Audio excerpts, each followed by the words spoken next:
Magandang hapon po mga kapatid. Kamusta na po kayo?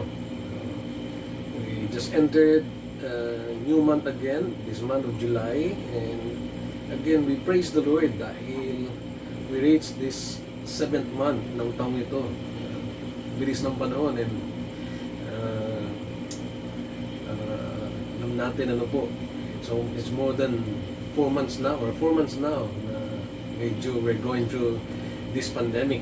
And yet, we praise the Lord that we are being sustained by His grace.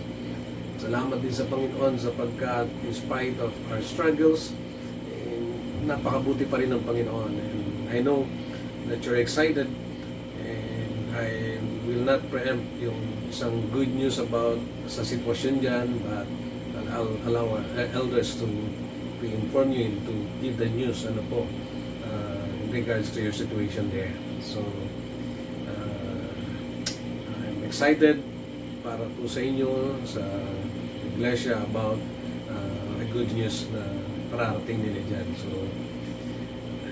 I really praise the Lord. And for this opportunity to be able to share the Word of God sa atin. So, let me just start this time in prayer so that we can ask God's guidance as we understand and study His Word.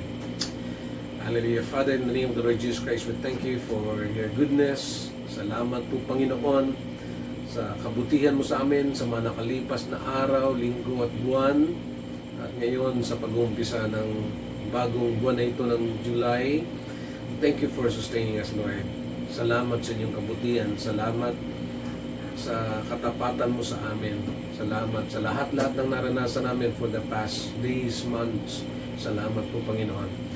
And sa pagkakataong ito, that we're going to again listen to your word, we ask that you just cleanse us from all our sins so that we may be worthy in receiving your word.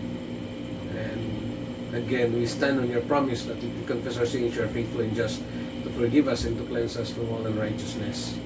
Salamat din sa pagkatalam namin ng banal na Espiritu mo na siya magtuturo sa amin ng iyong salita. So speak to us right now and may you find us indeed willing to receive it with joy, enthusiasm. At hayaan mo po, Panginoon, na mabago ang buhay namin at totoong mapalakas kami sa magitan ng iyong salita. Salamat po. Pinupuri ka namin sa pangalan ni Jesus. Amen. Amen. There's a college student na umattend sa kanyang philosophy class, and at that particular day, his professor, isang atheist, and they were discussing about the existence of God. Yun yung kalang topic. And so when the atheist professor started and presented his case, ang unang tanong niya kagad sa mga bata, sa mga estudyante is that, is there anyone here who have heard God? Meron ba sa inyo nakarinig sa Diyos? Suddenly, there was a silence. So immediately, the professor asked the question again, is there anyone here who have seen God? Again, of course, walang makasagot. And so, the professor gave the third question, the last question, with emphasis and saying, have anyone here touched God? And there was a total silence sa classroom. But there's one student na nandun sa tabi. After a while of this silence, nagtaas siya ng kamay and asked for permission to speak. And so the professor was curious about what this student will say. So he allowed the student to speak. And the student started by asking, has anyone here heard the brain of our professor's brain? Tahimik ang lahat. And again, sinundan niya rin ang tanong, has anyone here had seen our professor's brain? Of course, wala. So, medyo nagtataka na yung mga bata, yung mga klase niya. At dinugtong pa ng pangatlong tanong, Has anyone here was touched our professor's brain? Nagtawa na yung mga bata. And then the student concluded by saying, based from our professor's logic, our professor has no brain.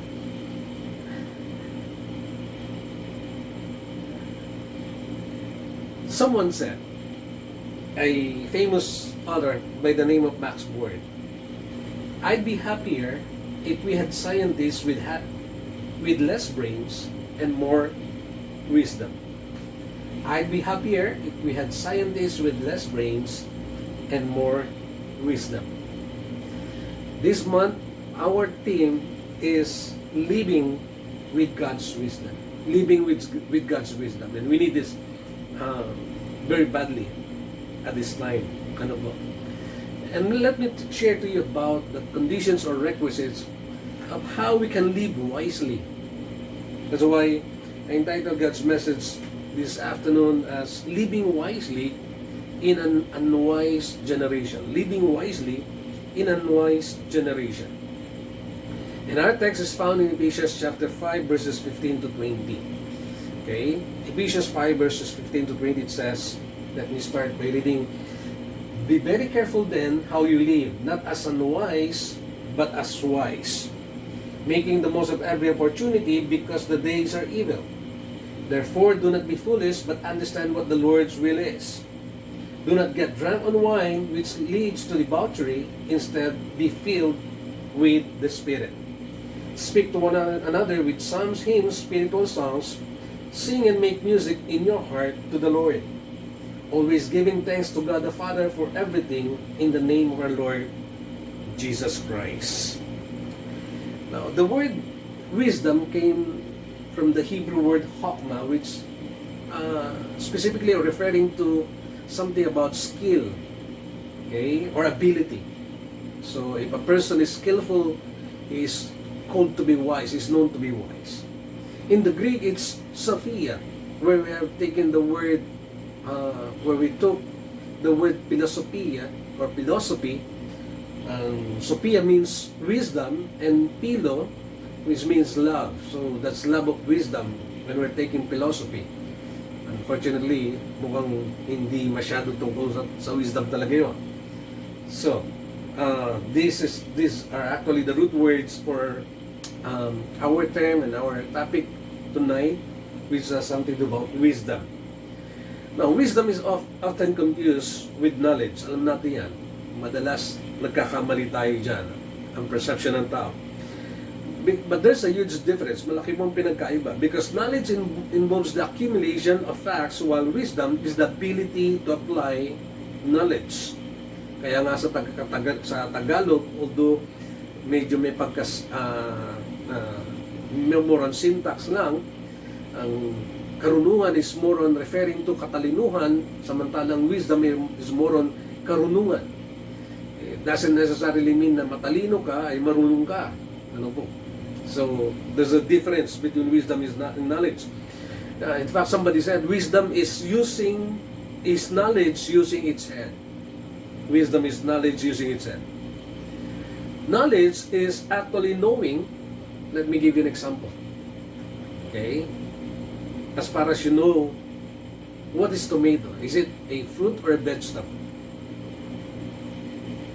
Okay? Alam naman nagluluto yan. Pero tomato is not a fruit, or is not a vegetable. It's a fruit. Right? Now my question is, will you put a tomato that is a fruit in a fruit salad? Of course not. Kaya meron nagsabi, knowledge is knowing that a tomato is a fruit and not a vegetable, but wisdom is knowing not to put a tomato in a fruit salad. Of course, hindi nyo magugustuhan. You can put that in a vegetable salad, in spite that it's a fruit.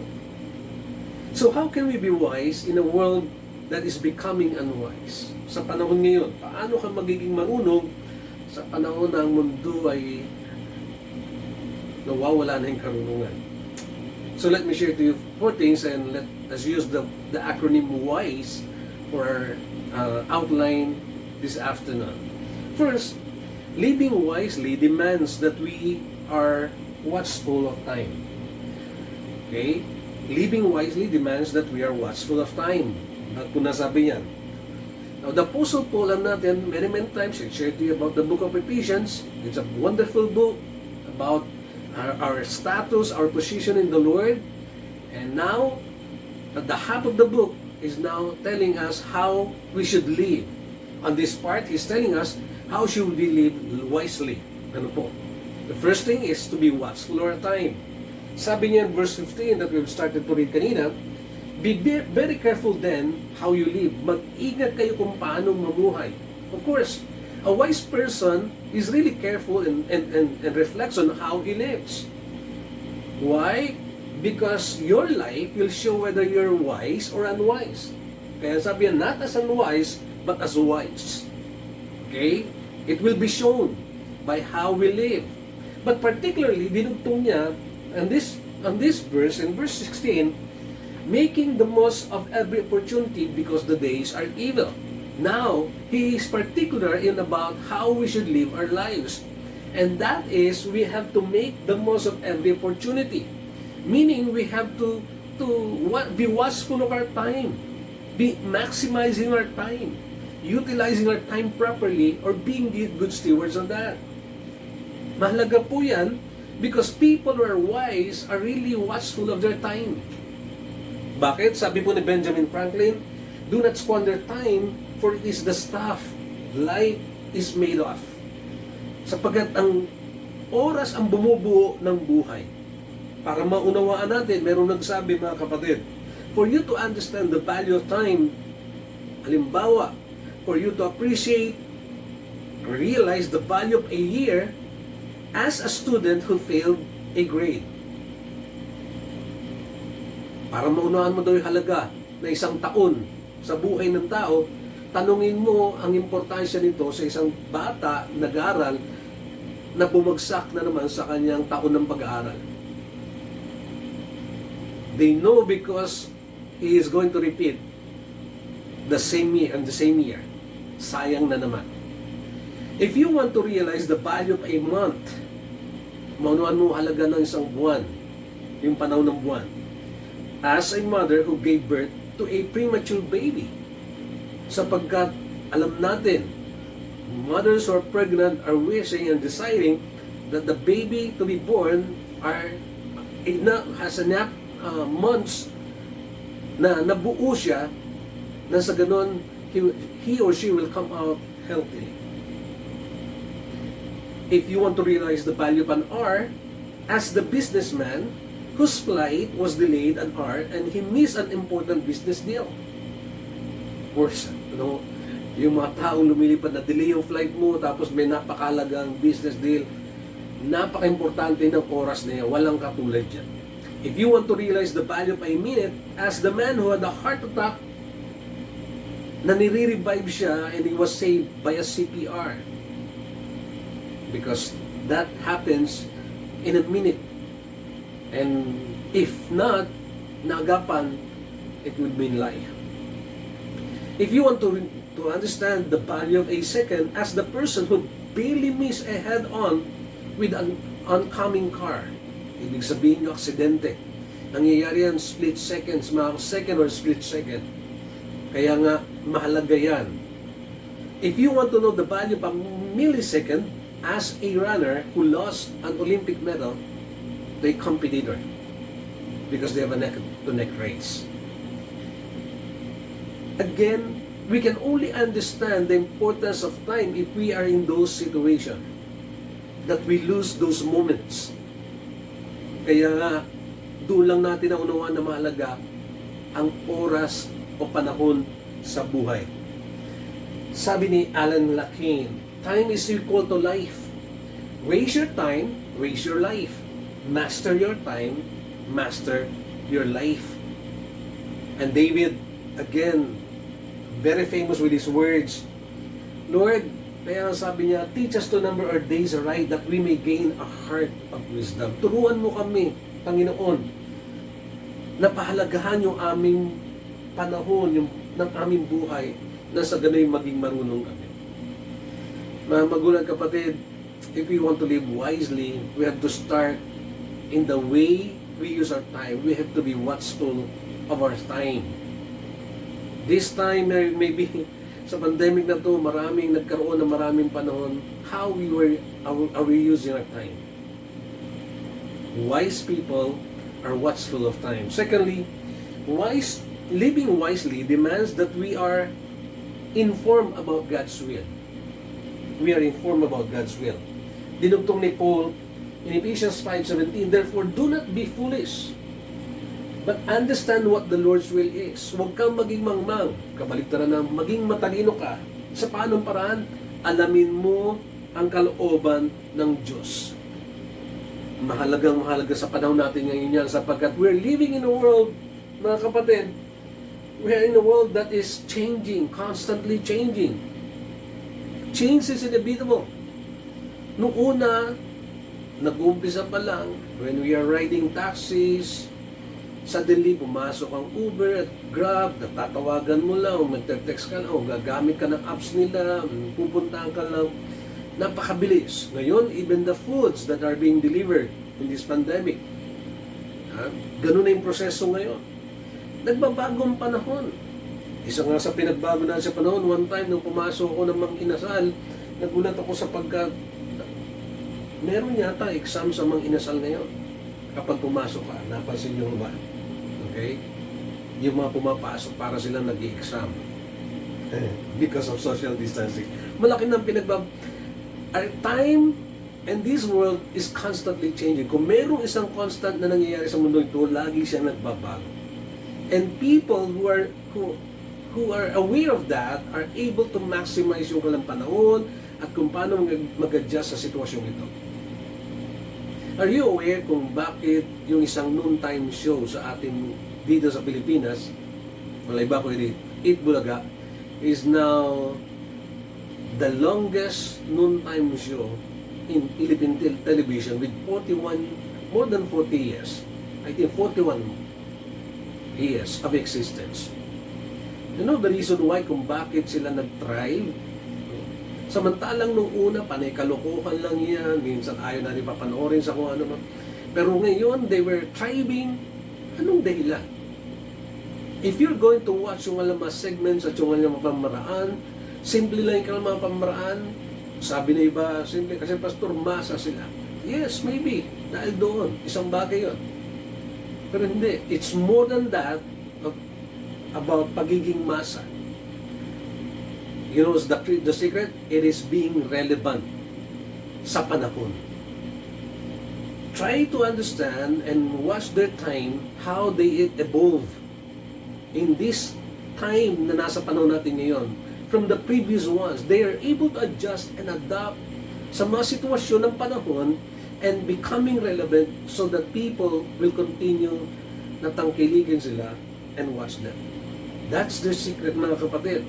They knew that time or this world is changing, this society is changing, and they can easily adapt kung ano yung mga sitwasyon. The way they conduct their shows, the way they speak, the way they act, the way na magturingan sila, kung paano nilang gawin yung mga programa, yung mga activities nila doon.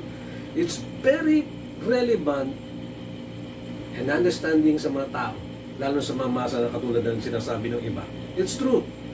This is the longest running show. In fact, di ba? Yung ang isa nakapangasawa na nung contestant ng Little Miss Philippines. Nakagakaroon niya pa dati. Yung isang host. Can you imagine? They're able to adapt to the time. Because this world is constantly changing.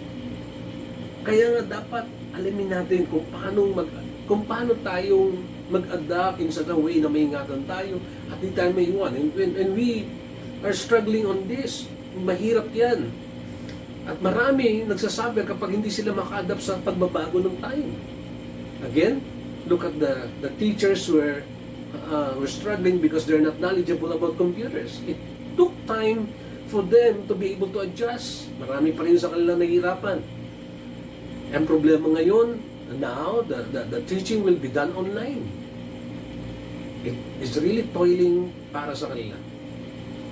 Mahirap. So, this world is constantly changing. Pag hindi mo naunawaan yan, it may mean disaster to you. Look at what happened, as I've shared to you before, to one brand of cell phone, which is Nokia. Nokia is the number one cell phone in the Philippines several years ago. Walang tatalo dyan. Lahat ng ilabas nila is always number one. Pero nasaan sila ngayon? So you seldom na makakita kami hawak ng Nokia, seldom you can see them promoting. And if you're going to ask, what's the problem? Why bigla na lang silang nawala?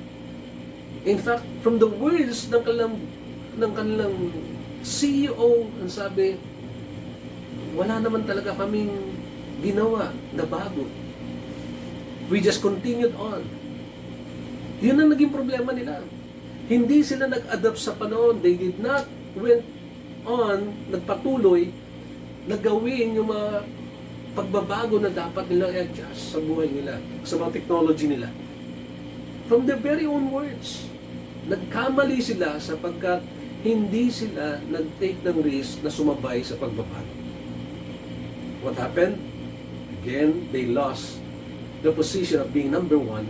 Ngayon, wala na kayong maririnig halos about Nokia. Bihirang-bihira na. They are trying from time to time, pero nobody is trusting them anymore. Very seldom. Because, again, this world is changing. Hindi lamang po yan, mga kapatid. It's very important that we know the Lord's will because the world is changing. Not only that, but the world is confusing. Nakakalito ang mundo.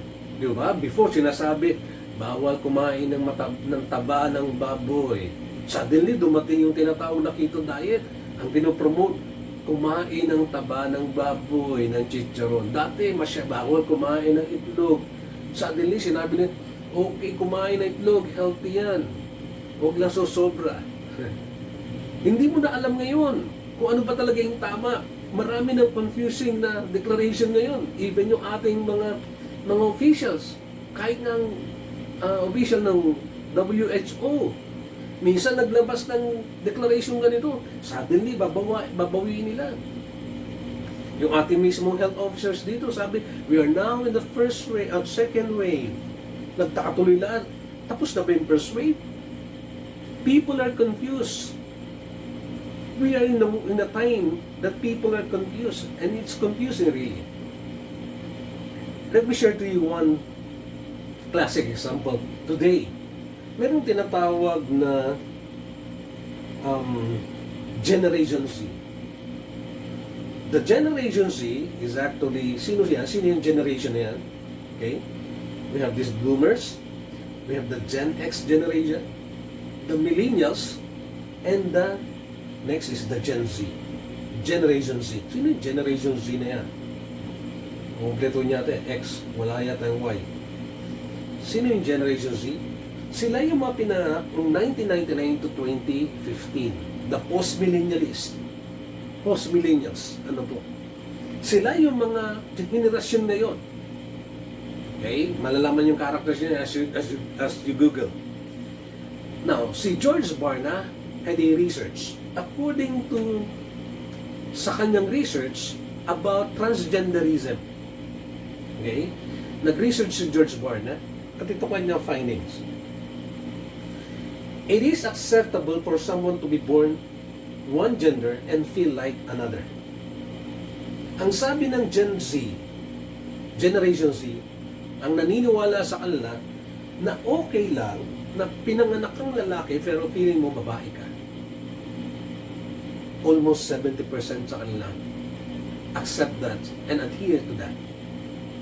Pero mas magugulat kayo because 44% of Christians accept this concept that it is acceptable for someone to be born one gender and feel like another. Can you imagine? Kahit Kristiyano naniniwala na okay lang, pinanganak kang babae, pero feeling mo lalaki ka, so lalaki ka. Pinanganak kang lalaki, yung feeling mo babae ka, so babae ka. Ang tawag doon, transgenderism. Kaya nga minsan makita nyo sa Meron ng Porsche sa Amerika, nagagalit yung ibang tao kapag bumibili sa stores, tatawagin mo sila, Sir, nagagalit yung namimili sapagkat kahit na lalaki siya, feeling niya babae siya, please call me miss. Imagine ang tawag doon transgenderism. Okay? Di lamang yan, lumalaya, meron ng transracial. No? Yung black ka, pero feeling mo white ka. Okay? White ka na, feeling mo black ka. Ang tawag po doon transracial. Meron din ang problema, itong pinakamalaking problema, yung transfacial. Yung feeling mo, pogi ka, trapped in an ugly body. Transfacial. Sa mga Pilipino, madali lang po yung tawag dyan is feeling guwapo o feeling maganda. Lumalala ang problema. At totoong lalala.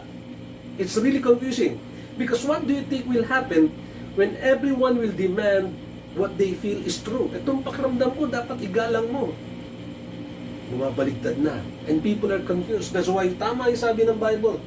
My people are ruined because they don't know what's right or true.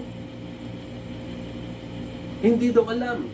Kaya nagsasuffer ang mga tao. So the world is changing, it is confusing, it is also cheating. Puno ng kadayaan. Kahit saan makikita nyo ngayon mga kapatid. Ang daming fraud schemes sa Facebook. Diba? Kukuha ng gagawa ng account, tapos makipagkaibigan sa iyo, later on, mangunguta o manghingi ng pera. Ang tawag po dyan mga scams. Ang dami, hindi na natin malaman. Okay? And primarily yung target, yung identity, false identity natin. In fact, recently, naglabas at marami sa atin, maaaring ginagawa ito, yung tinatawag na face app. Ano po yung face app na yan? Na kung saan gumagamit ng third party editing, tawag po nga, sa cloud pa nila ginagawa yan, yung cloud ng iOS, okay? Na kung saan ini-edit yung face mo. In such a way na, tawag yan, ganito, ang mga babae nagiging lalaki, ang mga lalaki nagiging babae. Nag-enjoy yung marami dyan. Kasi gusto lang malaman, ano kaya mukha ko kapag ako'y babae? Ano kaya mukha ko kung ako'y lalaki? Diba? But recently, it was found out na ito'y nakakakuha rin ng mga private information sa iyo, sa information sa cellphone mo, and they can use that to share to other companies also, which is also dangerous. Ano po? Meron palang mga catch. Alright? Mag-ingat po tayo. Because today, ang daming kalukuhan, hindi na natin, saan pa tayo pupunta? Very prevalent today are the fake news. Both sa lahat ng streams, sa lahat ng area, lahat ng partido. Sa mga anti-DDS, sa mga DDS, ang daming fake news. And sometimes nabibiktima tayo dyan. Gumagawa tayo, nakita lang natin sa Facebook, kukopyahin natin, ipopost natin para lang maipost natin without checking our facts or checking ano ba na talaga nangyayari. Ito ba'y totoo talaga? Checking the source. Mag-ingat po tayo sa ganyan mga kapatid sapagkat mabibiktima tayo. At lalo na dyan sa UAE, alam natin, delikado yan. Pero ang daming fake news ngayon. Because the world is indeed cheatful. Puno ng pandaraya. Deceiving. Sabi ng Proverbs, when there is ignorance of God, crime runs wild. The reason why we need to know the Lord's will, kasi sabi niya, when there is ignorance of God, crime runs wild. Kaya kailangan natin maging matalino. Mag-ingat po tayo. Immediately, kinukuha natin sa bagay, pinaniniwalaan natin. We need to be discerning in this particular time. Ang dami. Hindi lang tayo nagkakasakit. Nalilito pa ang mga tao ngayon, nakukonfuse pa. Ano ba talaga ang totoo? Ano ba talaga yung mali? Delikado yan. Ano po? So, again, the world is changing, the world is confusing, the world is cheating. Definitely, the world is corrupting or declining. Sabi ni Isaiah, Destruction is certain for those who say that evil is good and good is evil. That dark is light and light is dark. That bitter is sweet and sweeter is bitter. Pansinin niyo po, sabi niya, disigurado ang kapahamakan doon sa mga tao na nagsasabing ang masama ay mabuti at ang mabuti ay masama, ang madilim ay liwanag at ang liwanag ay dilim. Nang mapait ay matamis at matamis ay masama ay mapait. Sabi niya, destruction is certain for those who think they are wise and consider themselves to be clever. Sigurado daw ang kapamakan para doon sa mga taong akala nilang matalino sila at smart sila. Pero sa totoo lang, ay hindi. Kailan po nangyayari yan? Diba? Madalas nangyayari yan kapag nagiging tinatanggap natin maling bagay. Minsan sabi nga nung magulang, anak, mo nung nag-aaral ako, wala akong bagsak na grade. Hindi ako bumagsak yan. Dapat hindi ka na maging matalino. Maging matalinaw ka pa. Payo dyan sa anak. Kaya naman yung anak, pagdating sa school, ginawa yung nangopya, tay, pagbalik sa bahay. Tingnan mo ang papel ko. Naka-90 ako kasi sabi nyo, maging matalinaw ako, wag lang matalino. Nilinawan ko yung mata. Gumamit ako talaga ng mga teleskopyo. Tanggap ng bata, no? Diba? Na-advise natin. So, kailan yung masama nagiging tama, yung mali, o yung mali nagiging tama, yung tama nagiging mali. Sabi ng Bible, distraction is sure. Minsan kinukomment pa yung ating mga anak, ang wais mo talaga, anak. Wais mo talaga. O minsan ginawa natin sa trabaho na inuwi natin yung mga tools kasi naipusli. Ang husay mo talaga pa. Kinukomment pa natin. Again, be careful. Sapagkat sabi ng Bible, distraction is sure to those who think they are wise and consider themselves clever. Bumabaliktad na yung values ngayon na yung tama nagiging mali, yung mali nagiging tama. Kaya naman, makita mo epekto niya sa lipunan natin. Recently, sa Amerika, binaba nila yung kanilang research and data about teens, mga bata, who's affected by sexually transmitted disease. In 1990, it is 1 out of 26. Pagdating ng